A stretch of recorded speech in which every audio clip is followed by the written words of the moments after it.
बिहार में मौसमी दशाएं अब हिंसक होती जा रही हैं। कल घनघोर कोहरे की वजह से 19 लोगों की जान गई। ये वो लोग थे जो अपने अपने वाहनों में थे और धुंध की वजह से, न दिखने की वजह से टकरा गए और उनकी मौत हो गई।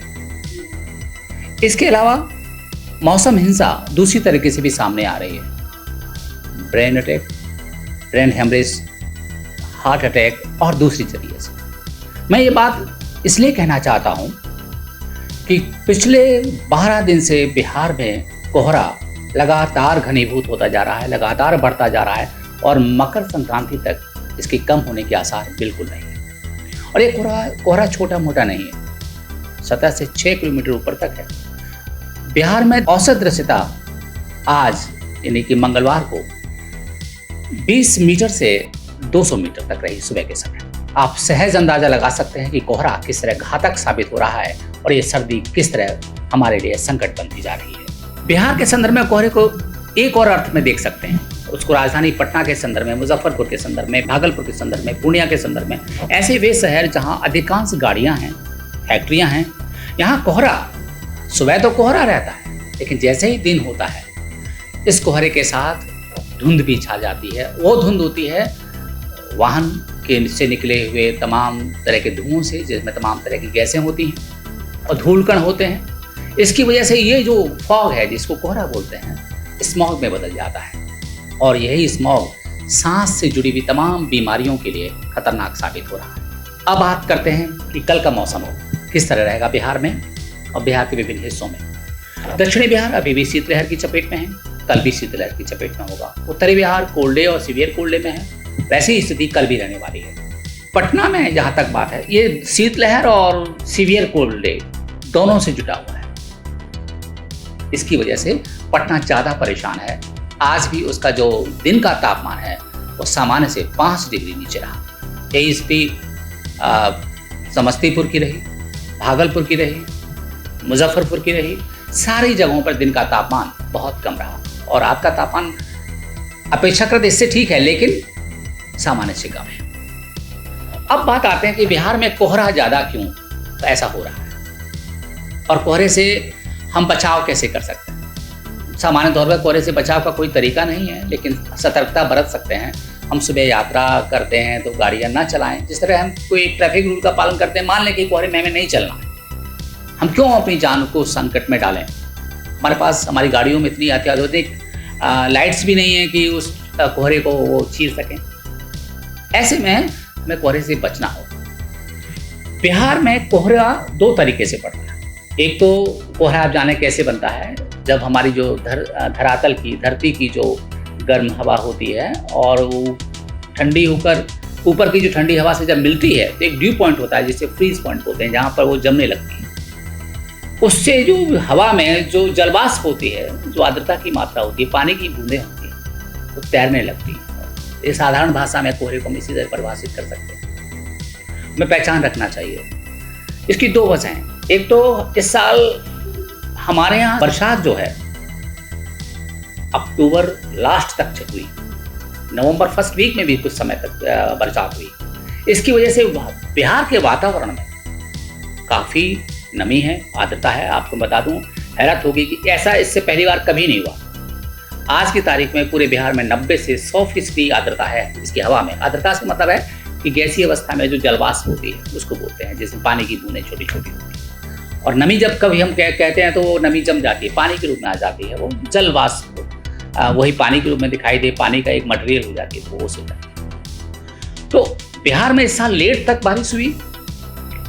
यह जाहिर है कि उसका वजह ये रही कि मानसून देरी से आया और देरी से गया। तो जो वातावरण में जलवाष्प है, पानी की बूंदें, वो घनघोर है। तो हमारे यहाँ जैसे ही ये सर्द हवाएं आई हैं, वो आर्द्रता हमारे यहाँ फैली हुई है। हमारे यहाँ जैसे दक्षिण बिहार में पहाड़ियाँ हैं तो उत्तरी इलाका जो है वो हिमालय से जुड़ा हुआ है। तो ये जलवाष्प हमारे यहाँ सेंट्रलाइज हो गई है इस दक्षिण की पहाड़ियों के बीच में। दक्षिण की पहाड़ियों से लेकर हमारे पूर्वी जो हिमालय का इलाका पड़ता है, इस जो सीमावर्ती इलाका है, चंपारण से शुरू होता है और वो किशनगंज तक की स्थिति है। तो ये जो हमारी जलवाष्प है वो हमारे वातावरण में इतनी ज़्यादा है, इसकी वजह से हमारा पूरे प्रदेश में जो कोहरा है वो कहीं ज़्यादा भयावह साबित हो रहा है और जानलेवा भी साबित हो रहा है। कोहरे की दूसरी वजह जो लगातार हमारी जो ज़मीन का जो टेम्परेचर है वो लगातार कम होता जा रहा है, तो उसकी जो भी नमी है, जो भी उसकी आर्द्रता है, वो कोहरा बना रही है। पहली बार लगातार 12 दिन बिहार में पछुआ हवा भी लगातार चल रही है। 5 से 8 किलोमीटर की रफ्तार है और ये पछुआ हवाएं हमारी अपनी नहीं है, ये दूर राजस्थान से 1200 किलोमीटर चलकर हमें बिहार को आ रही है। आपको ये पता भी होना चाहिए कि हमारी जो पछुआ हवाएं हैं या गर्म हवाएं होती हैं, ठंडी हवा होती हैं, वो बिहार उसका लास्ट पॉइंट होता है, इससे ज़्यादा आगे नहीं बढ़ पाती है। पछुआ हवा आप ऐसा नहीं देखने को मिलेगा कि वो बंगाल में भी दिखाई देती है, उड़ीसा में भी दिखाई देती है, ये बिहार उसका लास्ट पॉइंट है। इसी तरह लू भी होती है, लू आपको बंगाल और उड़ीसा में दिखाई नहीं देगी, उससे उस पार नहीं दिखाई देगी, लेकिन ये बिहार में दिखाई देगी। बिहार में जो भी गर्म हवाएं आती हैं, ठंडी हवाएं आती हैं, तो ठंडी और गर्म हवाओं के लिए बिहार एक बैरियर है। यहाँ के बाद वो हमारी नदियाँ काफ़ी हैं, इसलिए नदियाँ काफ़ी नमी रखती हैं, इसकी वजह से भी कोहरा है। अब बात आती है कि ये शीतलहर जो है कब खत्म होगी। मौसम विज्ञानियों का मत है कि शीतलहर अभी कम से कम 5 दिन खत्म नहीं हो सकती। इसकी वजह है ना तो हमारे यहाँ कोई ऐसा सिस्टम बन रहा है, हमारे यहाँ पश्चिमी विक्षोभ का भी असर नहीं दिखाई दे रहा है, वो पश्चिमी हिमालय में वहीं से आके गुजर जाता है। जबकि आज मौसम विज्ञानियों का कहना था कि आज तक यानी कि आज 10 तारीख तक अक्सर सर्दियों में 7 से 8 बार पश्चिमी विक्षोभ आते थे जो बारिश भी कराते थे। इससे बारिश होने की वजह से वातावरण में, खासकर दिन के वातावरण में काफ़ी हल्कापन आता था, सुहावनापन आता था, वो अब अभी दिखाई नहीं दे रहा है। अब बात करते हैं कि बिहार में सबसे कम तापमान जो रहा वो बांका में रहा, 3.2 डिग्री सेल्सियस तापमान रहा, और सबसे अधिकतम रहा 21.1 डिग्री सेल्सियस तापमान रहा, और वो तापमान था डेहरी में। यानी कि प्रदेश के न्यूनतम और अधिकतम तापमान में 18 डिग्री से अधिक का अंतर है। ये अंतर ही डरावना भी है। सर्दियों में कहीं 21 डिग्री टेम्परेचर हो और कहीं 3.2, यानी जमीन मतलब कहने का आशय सिर्फ इतना सा है कि न्यूनतम अधिकतम तापमान में जब कमी आती है तो ठंड पड़ती है, और जब उनमें अंतर और बढ़ता है तो उससे और विसंगतियाँ पैदा होती हैं, तमाम तरह की जो मनोदशाएं हैं मनुष्य की वो गड़बड़ा जाती हैं। बिहार जिस तरह हमने बरसात, साधारण बरसात देखी, लेकिन इस बार सर्दी बिहार को तंग की जा रही है। अब इसकी कोई संभावना भी नहीं है। 5 दिन का यही पूर्वानुमान है, लगातार सर्दी रहेगी।